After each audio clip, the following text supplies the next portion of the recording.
जय माँ भगवती, जय माँ दुर्गा। आप सभी का स्वागत है अश्विन मास महात्म्य की कथा अध्याय 19 में। आज हम सुनाने जा रहे हैं नवरात्रि की एक अद्भुत और प्रेरणादायक कथा, जिसमें दो बहनों का जीवन, उनकी आस्था और माता रानी की कृपा का दिव्य संदेश छिपा है। अगर आप भी माता दुर्गा से सच्चा प्रेम करते हैं तो इस वीडियो को अंत तक जरूर सुनें और हाँ, वीडियो को लाइक करें, चैनल को सब्सक्राइब करें और कमेंट में लिखें जय माँ दुर्गा, ताकि माता दुर्गा की कृपा आप और आपके परिवार पर सदा बनी रहे। तो चलिए शुरू करते हैं आज की कथा। बहुत समय पहले की बात है। हिमालय की तराई में बसा एक छोटा सा गांव था, जिसका नाम था देवपुर। यह गांव अपनी हरियाली, नदी के किनारे बसी सुंदर बस्तियों और धार्मिक माहौल के लिए प्रसिद्ध था। यहाँ हर घर में सुबह शाम दीपक जलता, घंटियां बजती और माता दुर्गा का नाम लिया जाता। इसी गांव में रहती थी दो बहनें, सावित्री और सुधा। दोनों का जन्म एक ही माँ बाप के घर में हुआ था, पर स्वभाव में जमीन आसमान का फर्क था। सावित्री बड़ी बहन थी, शांत स्वभाव, सरल हृदय और माता दुर्गा की अनन्य भक्त। बचपन से ही उसे भक्ति भाव में गहरी आस्था थी। हर दिन सूर्य उदय से पहले उठकर वे घर के आंगन में झाड़ू लगाती, तुलसी को जल चढ़ाती और माता रानी की आराधना करती। सुधा छोटी बहन थी। वे सुंदर तो बहुत थी, परंतु उसका मन सांसारिक सुख सुविधाओं में अधिक लगता था। पूजा पाठ में उसका मन कम लगता था और श्रृंगार, मेलों और दिखावे में अधिक रहता था। दोनों बहनें एक ही घर में पली बड़ी, पर उनकी सोच अलग अलग दिशाओं में बढ़ी। साल का वे पावन समय आ गया जब शारदीय नवरात्रि का शुभ आरंभ होने वाला था। गांव भर में एक अलग ही उल्लास था। मंदिरों की सजावट, ढोल नगाड़ों की गूंज, घर घर में साफ सफाई और घट स्थापना की तैयारी। सावित्री के मन में असीम उत्साह था। उसने नवरात्रि व्रत का संकल्प लिया और निश्चय किया कि 9 दिनों तक उपवास करके वे माता रानी की आराधना करेगी। वह बोली, बहन सुधा, आओ इस बार हम दोनों मिलकर नवरात्रि का व्रत करें। 9 दिनों तक हम माता दुर्गा की पूजा करेंगी, पाठ करेंगी और आरती गाएंगी। माँ की कृपा से हमारे जीवन के सारे दुख मिट जाएंगे। सुधा ने हंसते हुए उत्तर दिया, दीदी, तुम्हें तो हर समय पूजा पाठ की धुन सवार रहती है। मैं कहाँ इतने झंझटों में पड़ सकती हूँ। 9 दिन भूखा रहना, मंत्र पढ़ना, आरती करना, ये सब तुम्हें अच्छा लगता है तो करो। मुझे तो नवरात्रि में मेला घूमना है, नए कपड़े पहनने हैं और सज धज कर पंडाल में जाना है। सावित्री मुस्कुराई। उसने मन ही मन प्रार्थना की कि माँ एक दिन उसकी बहन को भी सच्ची भक्ति का मार्ग दिखाए। नवरात्रि का पहला दिन आया। गांव के हर घर में सुबह सुबह माँ दुर्गा की जयकार सुनाई दी। मंदिर में पुजारी ने घट स्थापना की। मिट्टी के कलश पर नारियल रखकर, आम के पत्ते सजाकर माँ दुर्गा का आवाहन किया गया। सावित्री ने भी अपने घर में विधि पूर्वक पूजा की तैयारी की। उसने घर के आंगन में चौकी बिछाई, लाल कपड़ा बिछाया और उस पर माता दुर्गा की प्रतिमा स्थापित की। दीपक जलाया, अगरबत्ती लगाई और मंत्र पढ़ते हुए बोली, जय अम्बे गौरी मैया, जय श्यामा गौरी। उसकी भक्ति देखकर आसपास की औरतें भी प्रभावित होती। दूसरी ओर सुधा सज धज कर अपनी सहेलियों के साथ मेला घूमने निकल पड़ी। उसके लिए नवरात्रि सिर्फ उत्सव और मनोरंजन का साधन था। नवरात्रि के तीसरे दिन गांव में अचानक विपत्ति आई। पास की नदी में बाढ़ आ गई और कई घर बहने लगे। लोग घबराकर मंदिर की ओर भागे और माता रानी से रक्षा की प्रार्थना करने लगे। सावित्री भी अपनी बहन का हाथ पकड़कर मंदिर पहुंची। उसने माता की मूर्ति के सामने सिर झुकाकर कहा, हे माँ, जैसे आपने देवताओं की रक्षा महिषासुर से की थी, वैसे ही आज हम गांव वालों की रक्षा कीजिए। चमत्कार हुआ। उसी रात बाढ़ का पानी धीरे धीरे कम हो गया और गांव सुरक्षित बच गया। लोग कहते थे, यह माँ दुर्गा की कृपा है, जो सावित्री जैसी भक्तों की प्रार्थना सुनकर उन्होंने हम सबकी रक्षा की। परंतु सुधा को ये सब महज संयोग लगा और उसने कहा, दीदी, ये सब प्रकृति का खेल है, पूजा करने से बाढ़ कहाँ रुकती है। सावित्री ने फिर चुपचाप माता रानी से प्रार्थना की, हे माँ, एक दिन मेरी बहन को भी आपकी महिमा का अनुभव हो। यहीं से कथा की असली गहराई शुरू होती है, जहाँ एक बहन की आस्था उसे संकटों से बचाती है और दूसरी की उदासीनता उसे कठिनाइयों में डाल देती है।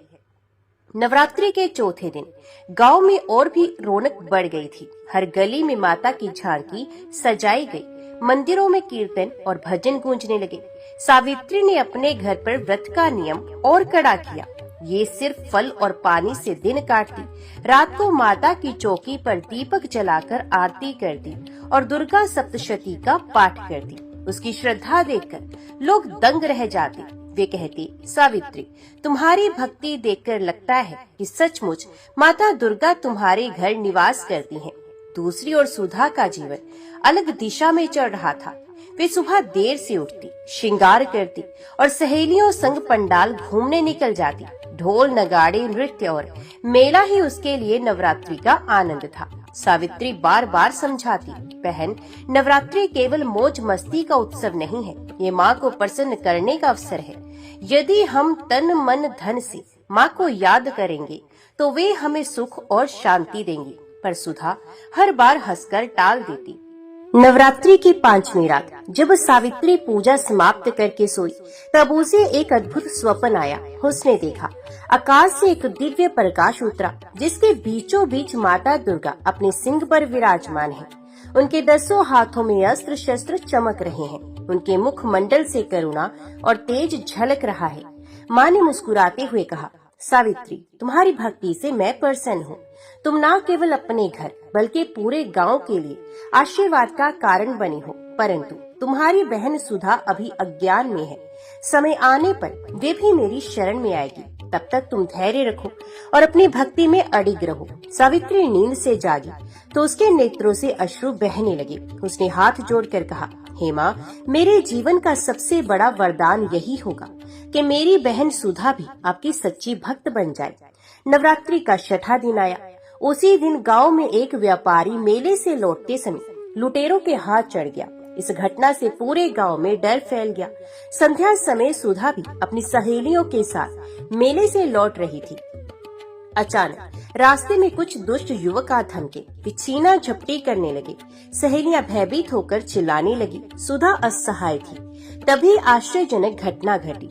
उन लुटेरों के सामने अचानक एक तेज प्रकाश प्रकट हुआ, मानो कोई अदृश्य शक्ति उन्हें रोक रही हो। लुटेरे कांप उठे और तुरंत भाग खड़े हुए। सुधा स्तब्ध रह गई। उसने सोचा, ये क्या हुआ, किसने हमें बचाया? जब वे घर लौटी, सावित्री ने बताया, बहन, ये माँ दुर्गा की कृपा थी। जब उनकी शरण में जाते हैं तो वे हर संकट से रक्षा करती हैं। पर सुधा ने फिर भी पूरी तरह विश्वास नहीं किया। उसने सोचा, शायद ये भी संयोग रहा होगा। नवरात्रि की 7वीं तिथि आई। यह दिन काल रात्रि स्वरूप की पूजा का दिन था।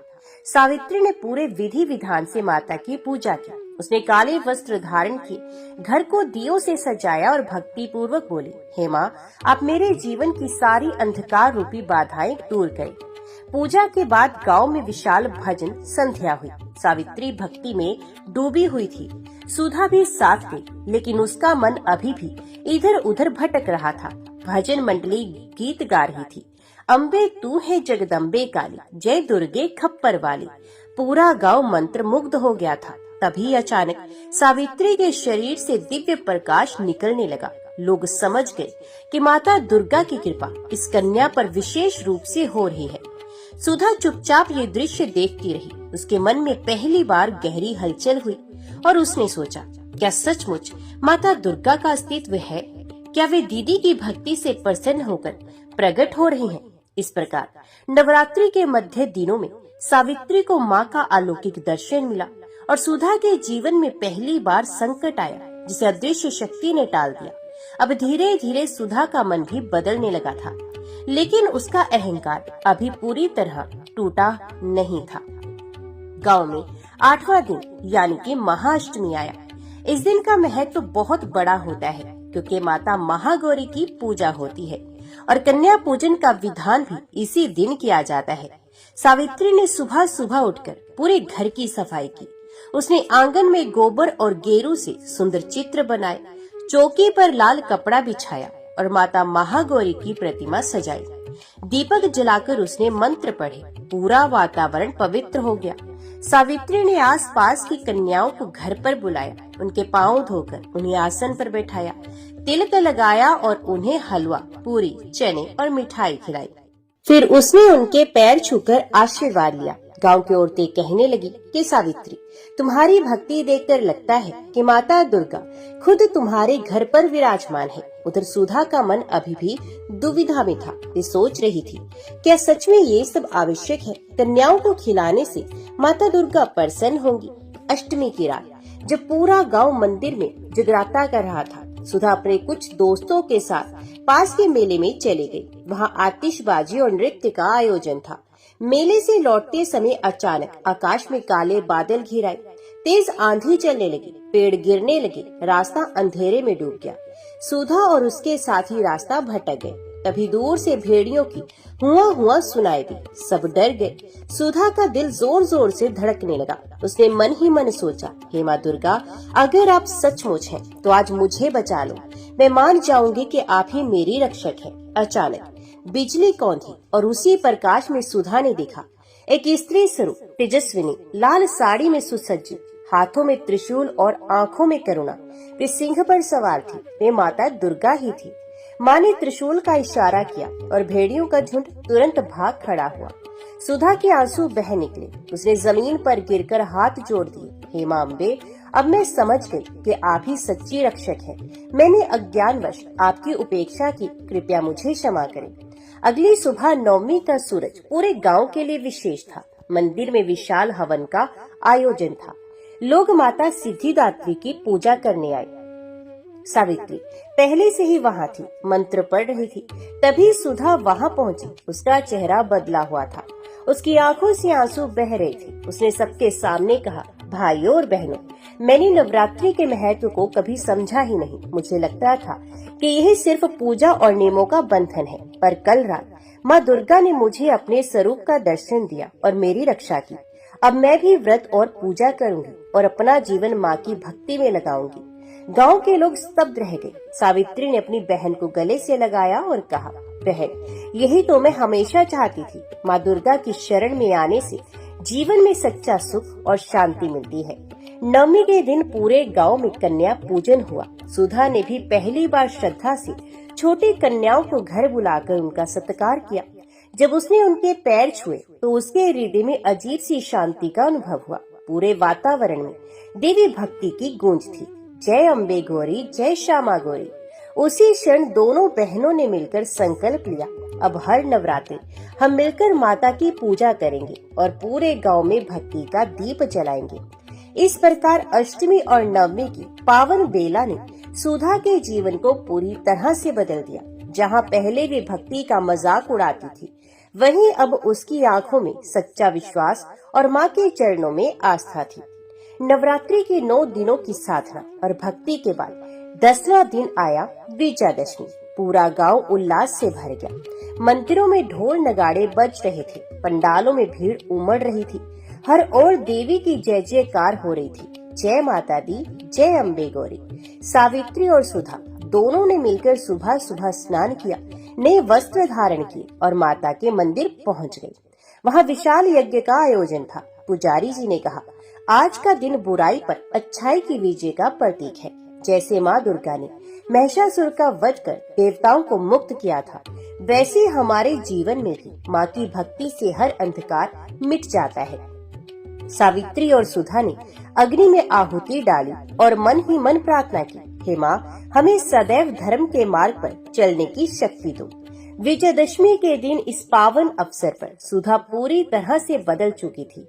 जहाँ पहले उसका मन श्रृंगार और मनोरंजन में डूबा रहता था, अब उसका हृदय भक्ति और सेवा की ओर मुड़ गया था। उसने बहन से कहा, दीदी, मुझे क्षमा करना।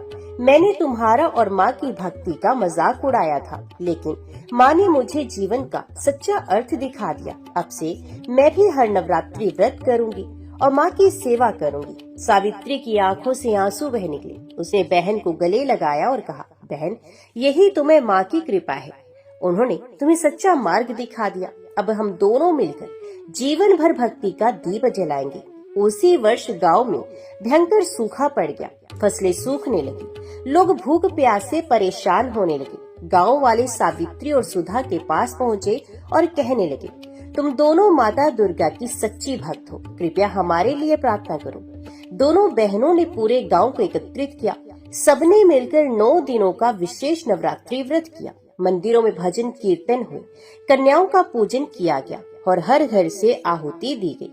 9वें दिन के बाद जब विजयदशमी आई, उसी रात गांव में मूसलधार वर्षा हुई। सूखी धरती हरी उठी, खेतों में फिर से हरियाली छा गई। गांव के लोग भाव विभोर होकर कहने लगे, ये माँ दुर्गा का चमत्कार है, उन्होंने हमारी पुकार सुन ली है। सुधा ने उस समय सबके सामने कहा, माँ केवल मेरी दीदी की ही नहीं, सबकी है। यदि सच्चे मन से कोई उन्हें पुकारे तो वे अवश्य सुनती हैं। उस दिन से सावित्री और सुधा दोनों बहनें गांव में न केवल माँ दुर्गा की पूजा करती, बल्कि लोगों की सेवा भी करने लगी। वे कन्याओं को भोजन कराती, गरीबों की मदद करती और हर उत्सव में गांव वालों को माँ की कथा सुनाती। धीरे धीरे सुधा का नाम भी भक्तों में गिना जाने लगा। अब लोग कहने लगे, पहले यह लड़की भक्ति से दूर थी, पर माँ दुर्गा की कृपा से आज ये सबके लिए आदर्श बन गई है। समय बीता, पर दोनों बहनों की भक्ति कभी कम नहीं हुई। हर साल वे नवरात्रि का व्रत करती, माँ की आराधना करती और पूरे गांव को प्रेरित करती। उनकी कथा गांव गांव में फैल गई। लोग कहने लगे, देखो सच्ची आस्था कैसी होती है। एक बहन ने अपनी भक्ति से माँ को प्रसन्न किया और दूसरी बहन ने अपने अहंकार को त्याग कर माता रानी की शरण ली। यही नवरात्रि का असली संदेश है। जब भी हम सच्चे मन से माँ दुर्गा को पुकारते हैं, वे हमारी हर विपत्ति दूर करती हैं। प्रिय भक्तजनों, ये थी 2 बहनों की नवरात्रि कथा। इस कथा से हमें यही शिक्षा मिलती है कि माँ दुर्गा की भक्ति करने से जीवन के हर संकट मिट जाते हैं। आस्था और विश्वास से ही सच्ची विजय मिलती है। अगर आपको ये कथा अच्छी लगी हो तो वीडियो को लाइक करें, अपने प्रियजनों के साथ शेयर करें और चैनल को सब्सक्राइब करना ना भूलें। कमेंट में जरूर लिखें, जय माँ दुर्गा, जय माता दी, ताकि माता रानी की कृपा आप सब पर बनी रहे। तो प्रिय भक्तजनों, अभी हम श्रवण करते हैं दुर्गा सप्तशती के 2, 3 और 4 अध्याय का पाठ। जय माँ दुर्गा। मैं कमल के आसन पर बैठी हुई प्रसन्न मुख वाली महिषासुर मर्दिनी भगवती महालक्ष्मी का भजन करता हूँ, जो अपने हाथों में अक्षमाला, फरसा, गदा, बाण, वज्र, पदम, धनुष, कुंडिका, दंड, शक्ति, खड्ग, ढाल, शंख, घंटा, मधुपात्र, शूल, पाश और चक्र धारण करती हैं। ऋषि कहते हैं कि पूर्व काल में देवताओं और असुरों में पूरे 100 वर्षों तक घोर संग्राम हुआ था। उसमें असुरों का स्वामी महिषासुर था और देवताओं के नायक थे इंद्र। उस युद्ध में देवताओं की सेना महाबली असुरों से परास्त हो गई। संपूर्ण देवताओं को जीतकर महिषासुर इंद्र बन बैठा। तब पराजित देवता प्रजापति ब्रह्मा जी को आगे करके उस स्थान पर गए जहां भगवान शंकर और विष्णु विराजमान थे। देवताओं ने महिषासुर के पराक्रम तथा अपने पराजय का यथावत वृत्तांत उन दोनों देवेश्वरों से विस्तार पूर्वक कह सुनाया। उन्होंने कहा, भगवान महिषासुर सूर्य, इंद्र, अग्नि, वायु, चंद्रमा, यम, वरुण तथा अन्य देवताओं के भी अधिकार छीनकर स्वयं ही सबका अधिष्ठाता बना बैठा है। उस दुरात्मा महिष ने समस्त देवताओं को स्वर्ग से निकाल दिया है। अभी मनुष्यों की भांति पृथ्वी पर विचरते हैं। दैत्यों की ये सारी करतूत हमने आप लोगों से कह सुनाई। अब हम आपकी ही शरण में आए हैं, उसके वध का कोई उपाय सोचिए। इस प्रकार देवताओं के वचन सुनकर भगवान विष्णु और शिव ने दैत्यों पर बड़ा क्रोध किया। उनकी भौहें तन गई और मुंह टेढ़ा हो गया। तब अत्यंत कोप में भरे हुए चक्रपाणी श्री विष्णु के मुख से एक महान तेज प्रकट हुआ। इसी प्रकार ब्रह्मा, शंकर तथा इंद्र आदि अन्यान्य देवताओं के शरीर से भी बड़ा भारी तेज निकला। ये सब मिलकर एक हो गया। महान तेज का वह पुंज ज्वालायमान पर्वत सा जान पड़ा। देवताओं ने देखा, वहाँ उसकी ज्वालाएं संपूर्ण दिशाओं में व्याप्त हो रही थी। संपूर्ण देवताओं के शरीर से प्रकट हुए उस तेज की कहीं तुलना नहीं थी। एकत्रित होने पर वह एक नारी के रूप में परिणित हो गया और अपने प्रकाश से तीनों लोकों में व्याप्त जान पड़ा। भगवान शंकर का जो तेज था, उससे उस देवी का मुख प्रकट हुआ।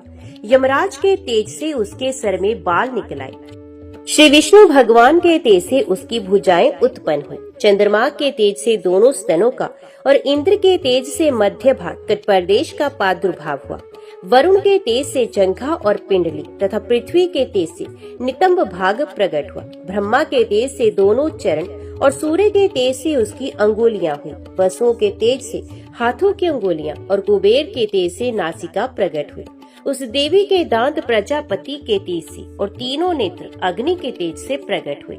उसकी भौहें संध्या के और कान वायु के तेज से उत्पन्न हुए। इसी प्रकार अन्यान्य देवताओं के तेज से भी उस कल्याण में देवी का आविर्भाव हुआ। तदंतर समस्त देवताओं के तेज पुंज से प्रकट हुई देवी को देखकर महिषासुर के सताए हुए देवता बहुत प्रसन्न हुए। पिनाकधारी भगवान शंकर ने अपने शूल से एक शूल निकालकर उन्हें दिया। फिर भगवान विष्णु ने भी अपने चक्र से चक्र उत्पन्न करके भगवती को अर्पण किया। वरुण ने भी शंख भेंट किया। अग्नि ने उन्हें शक्ति दी और वायु ने धनुष तथा बाण से भरे हुए 2 तरकस प्रदान किए। सहस्त्र नेत्रों वाले देवराज इंद्र ने अपने वज्र से वज्र उत्पन्न करके दिया और ऐरावत हाथी से उतारकर एक घंटा भी प्रदान किया। यमराज ने काल दंड से दंड, वरुण ने पाश, प्रजापति ने स्वटिकाक्ष की माला तथा ब्रह्मा जी ने कमंडलू भेंट किया। सूर्य ने देवी के समस्त रोमकूपों में अपनी किरणों का तेज भर दिया। काल ने उन्हें चमकती हुई ढाल और तलवार दी। क्षीर समुद्र ने उज्जवल हार तथा कभी जीर्ण न होने वाले 2 दिव्य वस्त्र भेंट किए। साथ ही उन्होंने दिव्य चूड़ामणि, 2 कुंडल, कड़े, उज्जवल अर्धचंद्र, सब बाहुओं के लिए केयूर, दोनों चरणों के लिए निर्मल नुपुर, गले की सुंदर हंसली और सब अंगुलियों में पहनने के लिए रत्नों की बनी अंगूठियां भी दे दी। विश्वकर्मा ने उन्हें अत्यंत निर्मल फरसा भेंट किया। साथ ही अनेक प्रकार के अस्त्र और अभेद्य कवच दिए। इनके सिवा मस्तक और वक्ष स्थल पर धारण करने के लिए कभी ना कुम्हलाने वाले कमलों की मालाएं दी। जल्दी ने उन्हें सुंदर कमल का फूल भेंट किया। हिमालय ने सवारी के लिए सिंह तथा भांति भांति के रत्न समर्पित किए। धन अध्यक्ष कुबेर ने मधु से भरा पान पात्र दिया तथा संपूर्ण नागों के राजा शेष ने, जो इस पृथ्वी को धारण करते हैं, उन्हें बहुमूल्य मणियों से विभूषित नागहार भेंट दिया। इसी प्रकार अन्य देवताओं ने भी आभूषण और अस्त्र शस्त्र देकर देवी का सम्मान किया। तत्पश्चात उन्होंने बारंबार अट्टाहस पूर्वक उच्च स्वर से गर्जना की। उनके भयंकर नाद से संपूर्ण आकाश गूंज उठा। देवी का वे अत्यंत उच्च स्वर से किया हुआ सिंहनाद कहीं समा न सका। आकाश उसके सामने लघु प्रतीत होने लगा। उससे बड़े जोर की प्रतिध्वनि हुई, जिसे संपूर्ण विश्व में हलचल मच गई और समुद्र कांप उठे। पृथ्वी डोलने लगी और समस्त पर्वत हिलने लगे। उस समय देवताओं ने अत्यंत प्रसन्नता के साथ सिंह वाहिनी भवानी से कहा, देवी तुम्हारी जय हो। साथ ही महर्षियों ने भक्ति भाव से विनम्र होकर उनका स्तवन किया। संपूर्ण त्रिलोकी को शोभग्रस्त देख दैत्यगण उनकी समस्त सेना को कवच आदि से सुसज्जित कर हाथों में हथियार ले सहसा उठकर खड़े हो गए। उस समय महिषासुर ने बड़े क्रोध में आकर कहा, आह ये क्या हो रहा है। फिर वे संपूर्ण अस्त्रों से घिरकर उस सिंहनाद की ओर लक्ष्य करके दौड़ा और आगे पहुंचकर उसने देवी को देखा, जो अपनी प्रभा से तीनों लोगों को प्रकाशित कर रही थी। उनके चरणों के भार से पृथ्वी दबी जा रही थी। माथे के मुकुट से आकाश में रेखा से खींच रही थी तथा वे अपने धनुष के टंकार से 7 पातालों को शुद्ध कर देती थी। देवी अपनी हजारों भुजाओं से संपूर्ण दिशाओं को आच्छादित करके खड़ी थी। तदंतर उनके साथ दैत्यों का युद्ध छिड़ गया। नाना प्रकार के अस्त्र शस्त्रों के प्रहार से संपूर्ण दिशाएं उद्भासित होने लगी। चिक्षुर नामक महान असुर महिषासुर का सेना नायक था। वे देवी के साथ युद्ध करने लगा। अन्य दैत्यों की चतुरंगनी सेना साथ लेकर चामर भी लड़ने लगा। 60,000 रथियों के साथ आकर उदगर नामक महादैत्य ने लोहा लिया। 1 करोड़ रथियों को साथ लेकर महाहनु नामक दैत्य युद्ध करने लगा, जिसके रोए तलवार के समान तीखे थे। वे 80 लोमा नाम का महादैत्य 5 करोड़ रथी सैनिकों सहित युद्ध में आ डटा। 60 लाख रथियों से घिरा हुआ वाष्कल नामक दैत्य भी उस युद्ध भूमि में लड़ने लगा। परिवारित नामक राक्षस हाथी सवार और घुड़सवारों के अनेक दलों तथा 1 करोड़ रथियों की सेना लेकर युद्ध करने लगा। बिडाल नामक दैत्य 5 अरब रथियों से घिरकर लोहा लेने लगा। इनके अतिरिक्त और भी हजारों महादैत्य रथ, हाथी और घोड़ों की सेना साथ लेकर वहां देवी के साथ युद्ध करने लगे। स्वयं महिषासुर उस रणभूमि में कोटि कोटि सहस्र रथ, हाथी और घोड़ों की सेना से घिरा हुआ खड़ा था। वे दैत्य देवी के साथ तोमर, भिंदीपात, शक्ति, मूसल, खड़ग, परशु और पटिश आदि अस्त्र शस्त्रों का प्रहार करते हुए युद्ध कर रहे थे।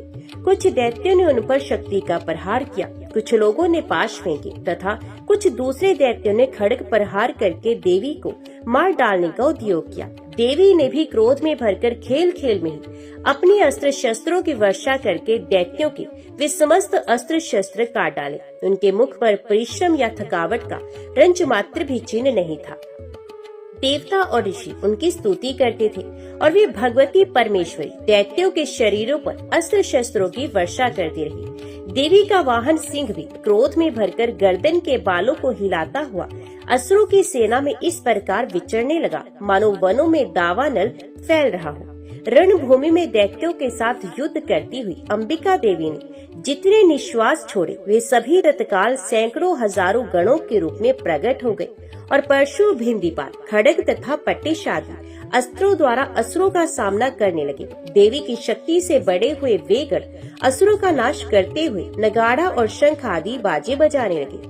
उस संग्राम महोत्सव में कितने ही गण मृदंग बजा रहे थे। तदंतर देवी ने त्रिशूल से, गदा से, शक्ति की वर्षा से और खड्ग आदि से सैकड़ों महादैत्यों का संहार कर डाला। कितनों को घंटे के भयंकर नाद से मूर्छित करके मार गिराया। बहुतरे दैत्यों को पास से बांधकर धरती पर घसीटा। कितने ही दैत्य उनकी तीखी तलवार की मार से दो दो टुकड़े हो गए। कितने ही गदा की चोट से घायल हो धरती पर सो गए। कितने ही मूसल की मार से अत्यंत आहत होकर रक्त वमन करने लगे। कुछ दैत्य शूल से छाती फट जाने के कारण पृथ्वी पर ढेर हो गए।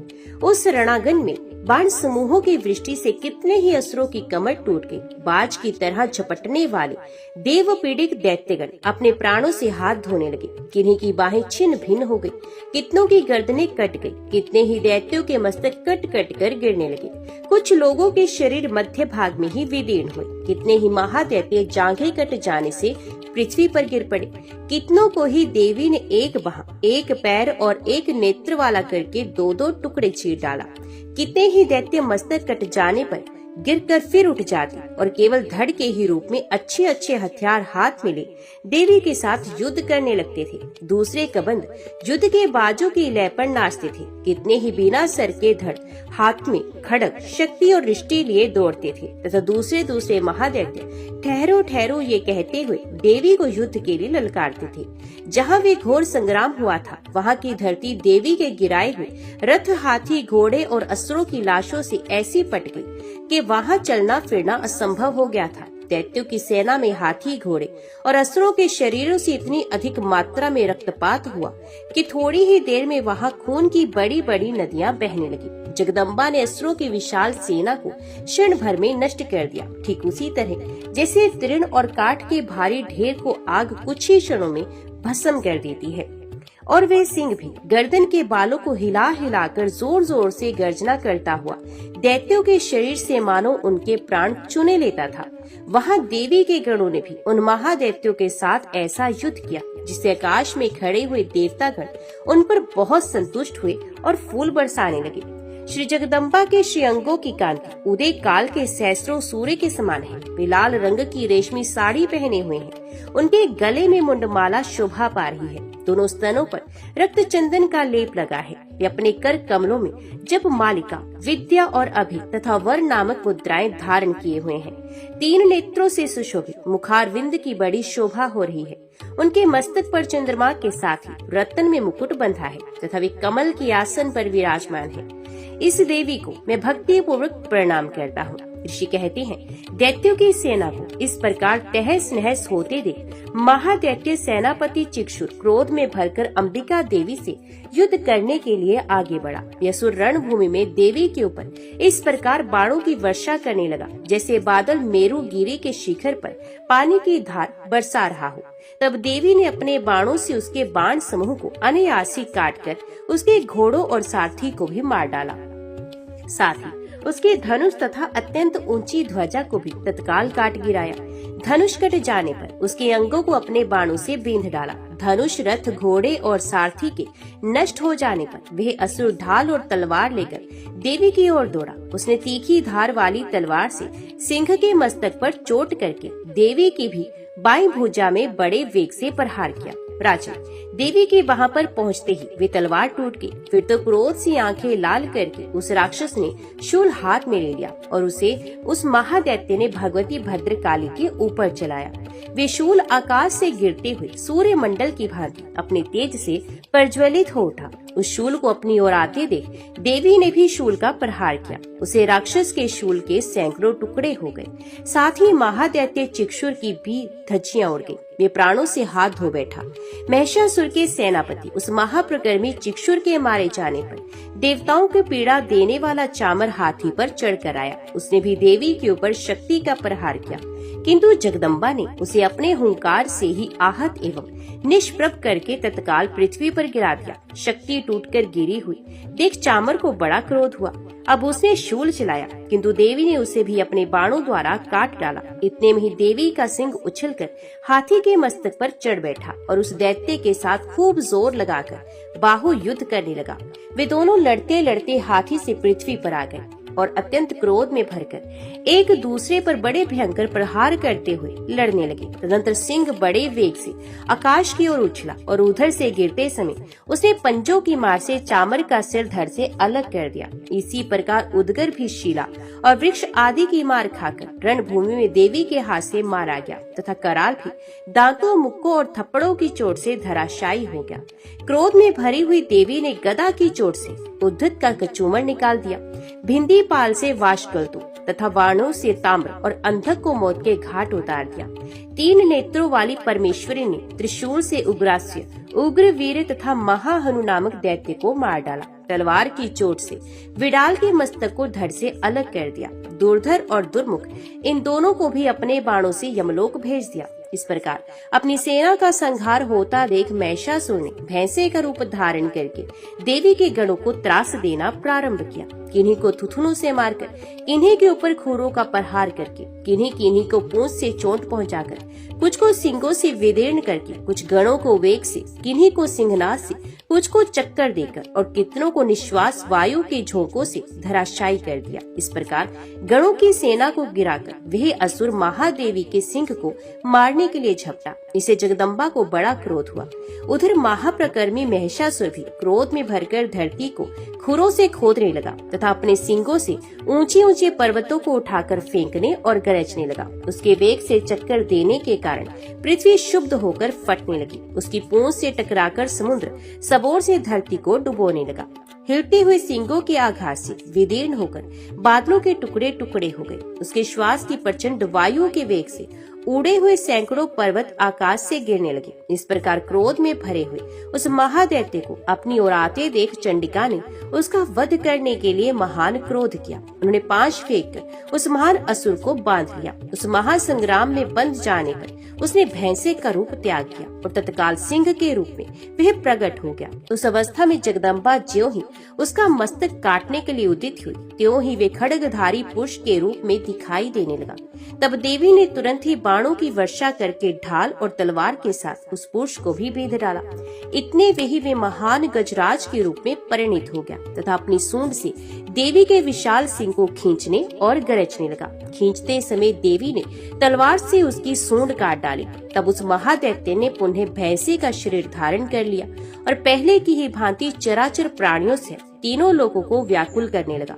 तब क्रोध में भरी हुई जगन माता चंडिका बारंबार उत्तम मधु का पान करने और लाल आंखें करके हंसने लगी। उधर वे बल और पराक्रम के मद से उन्मत्त हुआ राक्षस गरजने लगा और अपने सींगों से चंडी के ऊपर पर्वतों को फेंकने लगा। उस समय देवी अपने बाणों के समूहों से उसके फेंके हुए पर्वतों को चूर्ण करती हुई बोली। बोलते समय उनका मुख मधु के मद से लाल हो रहा था और वाणी लड़खड़ा रही थी।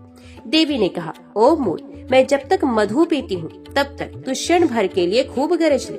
मेरे हाथ से यहीं तेरी मृत्यु हो जाने पर अब शीघ्र ही देवता भी गर्जना करेंगे। ऋषि कहते हैं, यो कहकर देवी उछली और उस महादैत्य के ऊपर चढ़ गई। फिर अपने पैर से उसे दबाकर उन्होंने शूल से उसके कंठ में आघात किया। उनके पैर से दबा होने पर भी महिषासुर अपने मुख से दूसरे रूप में बाहर होने लगा। अभी आधे शरीर से ही वे बाहर निकलने पाया था कि देवी ने अपने प्रभाव से उसे रोक दिया। आधा निकला होने पर भी वे महादैत्य देवी से युद्ध करने लगा। तब देवी ने बहुत बड़ी तलवार से उसका मस्तक काट गिराया। फिर तो हाहाकार करती हुई दैत्यों की सारी सेना भाग गई तथा संपूर्ण देवता अत्यंत प्रसन्न हो गए। देवताओं ने दिव्य महर्षियों के साथ दुर्गा देवी का स्तवन किया। गंधर्वराज गाने लगे तथा अप्सराएं नृत्य करने लगी। सिद्धि की इच्छा रखने वाले पुरुष जिनकी सेवा करते हैं तथा देवता जिन्हें सब ओर से घेरे रहते हैं, उन जया नाम वाली दुर्गा देवी का ध्यान करें। उनके श्रीअंगों की आभा काले मेघ के समान श्याम है। वे अपने कटाक्षों से शत्रु समूह को भय प्रदान करती हैं। उनके मस्तक पर आबद्ध चंद्रमा की रेखा शोभा पाती है। वे अपने हाथों में शंख, चक्र, कृपाण और त्रिशूल धारण करती हैं। उनके 3 नेत्र हैं। वे सिंह के कंधे पर चढ़ी हुई हैं और अपने तेज से तीनों लोगों को परिपूर्ण कर रही हैं। ऋषि कहते हैं, अत्यंत पराक्रमी दुरात्मा महिषासुर तथा उसके दैत्य सेना की देवी के हाथ से मारे जाने पर इंद्र आदि देवता प्रणाम के लिए गर्दन झुकाए तथा कंधे झुकाकर उन भगवती दुर्गा का उत्तम वचनों द्वारा स्तवन करने लगे। उस समय उनके सुंदर अंगों में अत्यंत हर्ष के कारण रोमांच हो आया। देवता बोले, संपूर्ण देवताओं की शक्ति का समुदाय ही जिनका स्वरूप है तथा जिन देवी ने अपनी शक्ति से संपूर्ण जगत को व्याप्त कर रखा है, समस्त देवताओं और महर्षियों की पूजनीय उन जगदम्बा को हम भक्ति पूर्वक नमस्कार करते हैं। वे हम लोगों का कल्याण करें। जिनके अनुपम प्रभाव और बल का वर्णन करने में भगवान शेषनाग, ब्रह्मा जी तथा महादेव जी भी समर्थ नहीं। वे भगवती चंडिका संपूर्ण जगत का पालन एवं अशुभ भय का नाश करने का विचार करें। जो पुण्यात्माओं के घरों में स्वयं ही लक्ष्मी रूप से, पापियों के यहाँ दरिद्रता रूप से, शुद्ध अंतकरण वाले पुरुषों के हृदय में बुद्धि रूप से, सत्पुरुषों में श्रद्धा रूप से तथा कुलीन मनुष्यों में लज्जा रूप से निवास करती है, उन आप भगवती दुर्गा को हम नमस्कार करते हैं। देवी, अब संपूर्ण विश्व का पालन कीजिए। देवी, आपके इस अचिंत्य रूप का, असुरों का नाश करने वाले भारी पराक्रम का तथा समस्त देवताओं और दैत्यों के समक्ष युद्ध में प्रकट किए हुए आपके अद्भुत चरित्रों का हम किस प्रकार वर्णन करें। अब संपूर्ण जगत की उत्पत्ति में कारण है। आप में सत्व गुण, रजोगुण और तमोगुण ये तीनों गुण मौजूद हैं, तो भी दोषों के साथ आपका संसर्ग नहीं जान पड़ता। भगवान विष्णु और महादेव जी आदि देवता भी आपका पार नहीं पाते।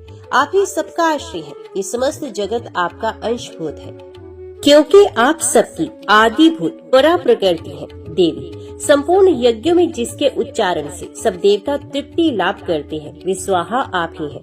इसके अतिरिक्त आप पितरों की भी तृप्ति का कारण है, अतएव सब लोग आपको स्वधा भी कहते हैं। देवी, जो मोक्ष की प्राप्ति का साधन है, अचिंत्य महाव्रत स्वरूपा है, समस्त दोषों से रहित जितेंद्रिय तत्व को ही सार वस्तु मानने वाले तथा मोक्ष की अभिलाषा रखने वाले मुनिजन जिसका अभ्यास करते हैं, वे भगवती परा विद्या आप ही है। आप शब्द स्वरूपा है। अत्यंत निर्मल ऋग्वेद, यजुर्वेद तथा उद्गीत के मनोहर पदों के पाठ से युक्त सामवेद का भी आधार आप ही है। आप देवी, क्रिय और भगवती हैं। इस विश्व की उत्पत्ति एवं पालन के लिए आप ही वार्ता के रूप में प्रकट हुई हैं। अब संपूर्ण जगत की ओर घोर पीड़ा का नाश करती हैं। देवी, जिससे समस्त शास्त्रों के सार का ज्ञान होता है, ये मेधा शक्ति आप ही हैं। दुर्गम भवसागर से पार उतारने वाली नौका रूप दुर्गा देवी भी आप ही हैं।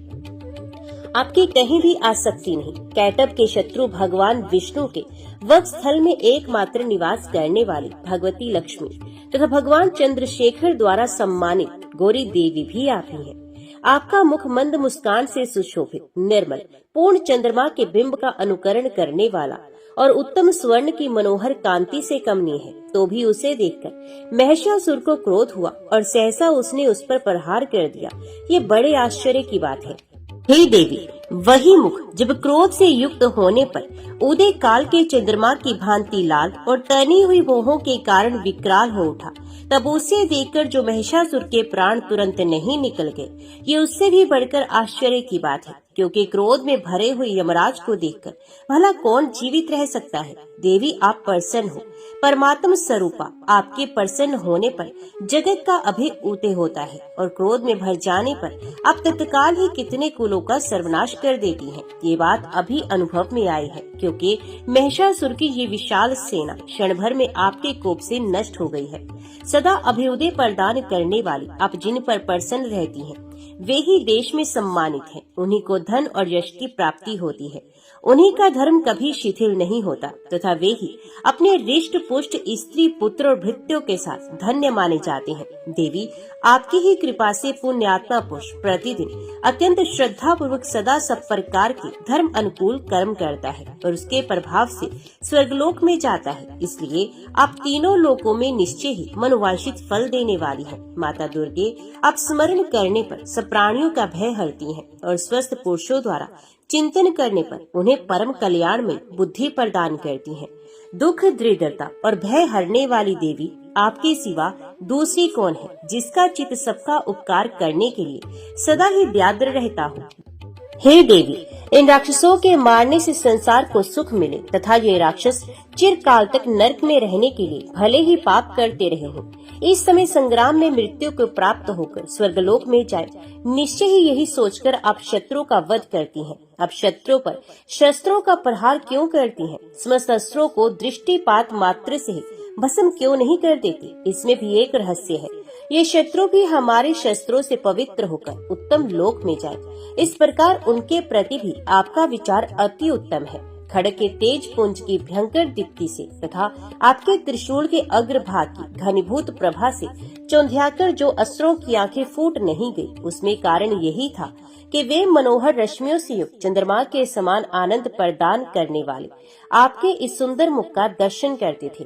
देवी, आपका शील दुराचारियों के बुरे बर्ताव को दूर करने वाला है। साथ ही ये रूप ऐसा है जो कभी चिंतन में भी नहीं आ सकता और जिसकी कभी दूसरों से तुलना भी नहीं हो सकती, तथा आपका बल और पराक्रम तो उन दैत्यों का भी नाश करने वाला है जो कभी देवताओं के पराक्रम को भी नष्ट कर चुके थे।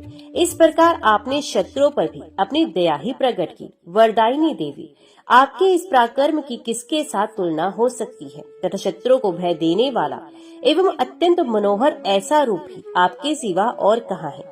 हृदय में कृपा और युद्ध में निष्ठुरता, ये दोनों बातें तीनों लोगों के भीतर केवल आप में ही देखी गई हैं। माता, आपने शत्रुओं का नाश करके इस समस्त त्रिलोकी की रक्षा की है।